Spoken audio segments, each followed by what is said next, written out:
Hey guys, welcome to Brian's Man Cave. So today's another episode of Amazing Games from A to Z. And today's letter is I. Now, I was thinking I was going to have a hard time with I, but then I realized how many titles there were that I actually played with the letter I, and I was quite surprised. So I'm going to start off, usually I like to start off with like the Atari games first, so I might as well do that. I mean, the first one I wanted to talk about would be ice hockey. Now, I've talked about ice hockey before. I think it was during my hockey video. I did a video on like hockey games or something like that. This is actually a pretty decent game. I mean, it's not going to give you the full ice hockey like hockey experience, but it does give you a fun kind of a 2-on-2 player type of idea. And what I mean by that is you got your two players, your opponent has two players. Almost like you both have a goalie and then you got like a player. And it almost plays more like a better version of Pong, in my opinion. I mean, it's not going to give you the full-on experience of hockey, but it is going to give you a really good kind of Pong-style game. And it's made by Activision, which, I mean, you know, most Activision games were pretty good, especially during the day. Activision was the one pumping out all the great titles, like Pitfall and Hero. So, you know, it was a great game. Even on the Nintendo, there was an ice hockey. You know, they're both called ice hockey. And this one, actually, you know, I remember when I saw it in the stores, and I kind of hesitated to buy it because I know it doesn't have anything attached to it, like a franchise. It doesn't have like the NHL attached to it. It's just hockey. It's just ice hockey, and you're pretty much just playing like, you know, different colored teams and stuff. I think it goes by countries or something like that. It's been a while since I actually played this, like really played it. But it's actually, you know, I remember buying it used, and I put it in my Nintendo, and I was quite surprised. I kind of got hooked on it for a while. I was playing it for quite some time. So I'll probably have to pull this out again and give it another go at it. I know I talked about it, again, during my hockey video. But moving on, another game that's kind of more in the sports area would be Indy 500. Now, this game, I think I got about 2 or 3 of these ones. And the funny thing is, I can't play it properly because I don't have the driving controller. Now, if you don't know what that is, it's similar to these guys, the paddle controllers. This is the paddle controller. I've talked about this a few times, you know, games like Kaboom, you know, Breakout and all that stuff. Now, the driving controller came specifically with this game. It actually says there, use with driving controllers.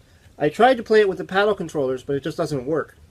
It's a typical sprint-style car, you know, the figure-8 kind of race game.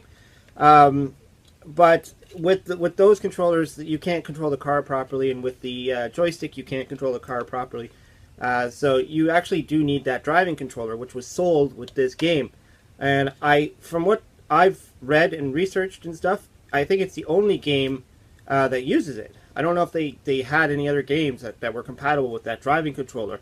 So, kind of interesting, but I think during that day, during the Atari days, you know, they were experimenting. They would come out with a game with a peripheral, and then, you know, who knows if anybody would take on to create more games with that.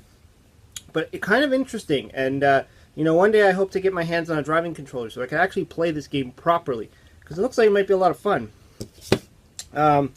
Moving on from there, we have Infiltrate, which is another Atari classic.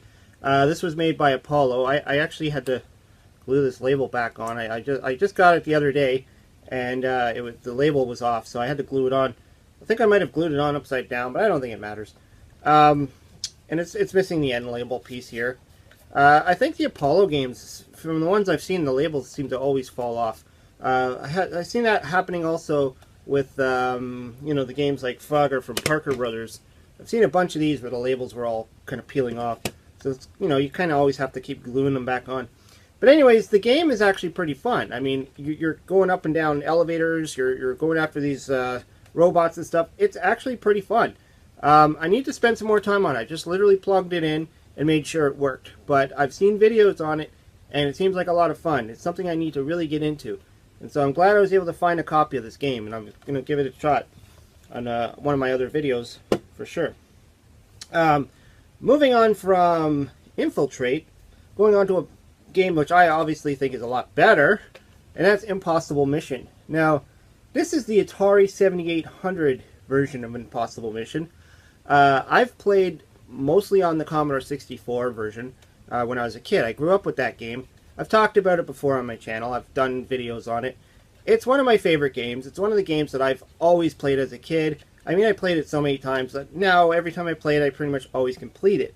But this one, the 7800, I actually, when I bought my 7800, when I found somebody who sold the 7800 with a bunch of games, this was in there, and I was quite surprised, and I wanted to try it. But then after I found out that the game, this one, is actually impossible to beat. Kind of funny, but it's really just it's like a bug or a glitch in the programming, which hides, so this game, if you are not familiar with it, you got to go around rooms in a building and find pieces of a puzzle, and at the end you got to put the puzzle together, you get a code, and then you can go after the bad guy. Well, that's kind of the game. Now, with this, some of the pieces are actually hidden behind items you can't even search. So it's literally impossible to beat this game. They fixed it. This is the NTSC version. So I'm in North America. That's our format for TV and all that stuff is NTSC. And then overseas is PAL region, where they actually released this game in the PAL version, and supposedly it works on that one. So I guess they figured out the problem and got that going when they sold it to the PAL region. But they never got around to correcting this one. I believe that there was a hack or somebody else has actually gone and gone through the code and fixed it or whatever and made an NTSC version of it, but it's not like something that was sold on the shelf. So it's and I hear it's quite expensive if you can find one. But I have played this to the point where I have found every single piece that I could possibly find, and you literally just get to the point where you can't do anything anymore. But needless to say, it's a fun game. It's still kind of cool to be able to play it on the Atari 7800.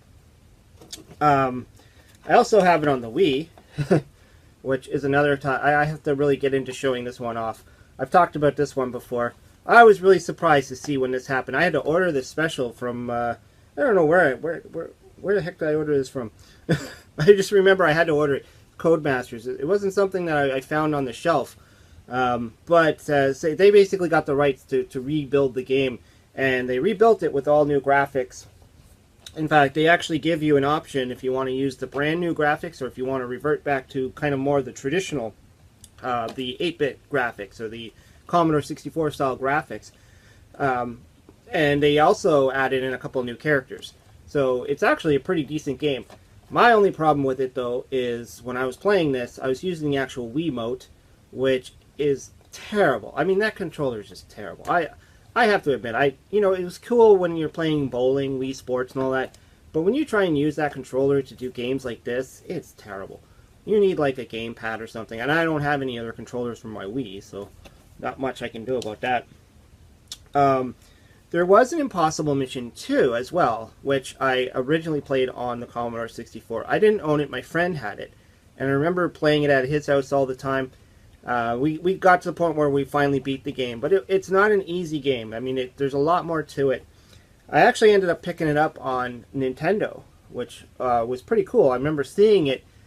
This was back in the day, probably around the same time I bought this guy, when Nintendo games were quite cheap. They started showing up in discount bins, used in like Kmart and whatever, stores like that. They would have these, bins full of these cheap, like $9.99 Nintendo games, and the manuals were usually like photocopied or something like that, or you didn't get one at all.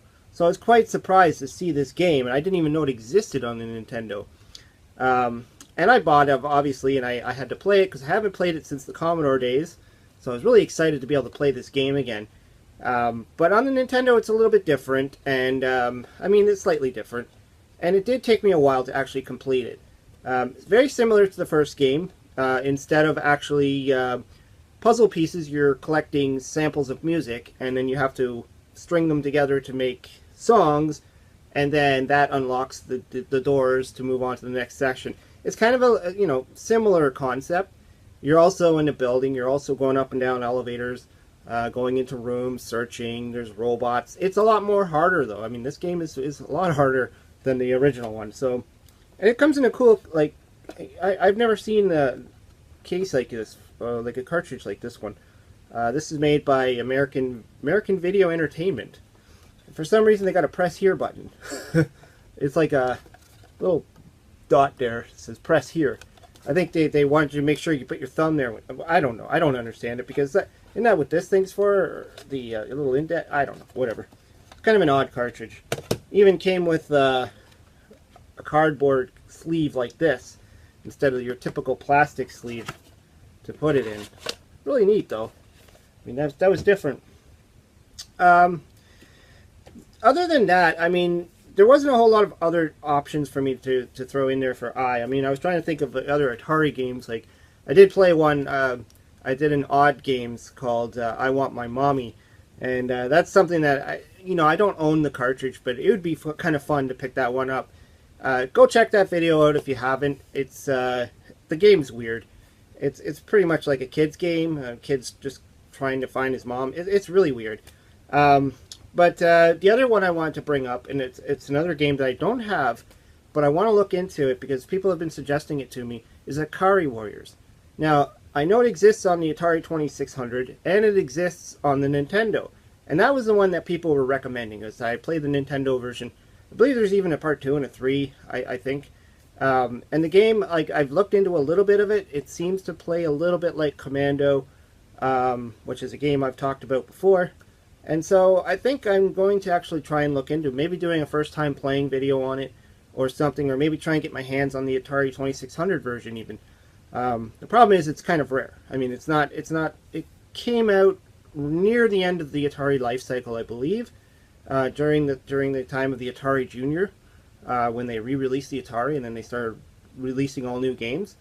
And those games are typically more hard to find than the original games, so it's kind of interesting. Anyways, yeah, so that's my little list of games that start with I. Some of these games I'm definitely going to do some videos on. I probably should do something with this one, just to kind of play it a little bit, just to show it off and talk a little bit more about it. And I know I've talked about ice hockey before. Infiltrate will be another one. I definitely want to do a video on this. Like I said, I plugged it in. I started playing it a little bit just to make sure the game worked. It wasn't glitchy and all that stuff. But it seems like it's going to be a lot of fun. Anyways, hope you liked the video. Let me know what you think. I probably missed a bunch of games that start with the letter I. Like I said, I don't just go in and just grab every single game that starts with I. And there's a lot of computer games, there's Sega games, there's Game Boy games. I mean, there's tons and tons of PlayStation games. I probably missed a ton of titles. So feel free to throw them down into the comments and let me know what you think. Anyways, hope you liked the video. Hope you subscribe. Talk to you later.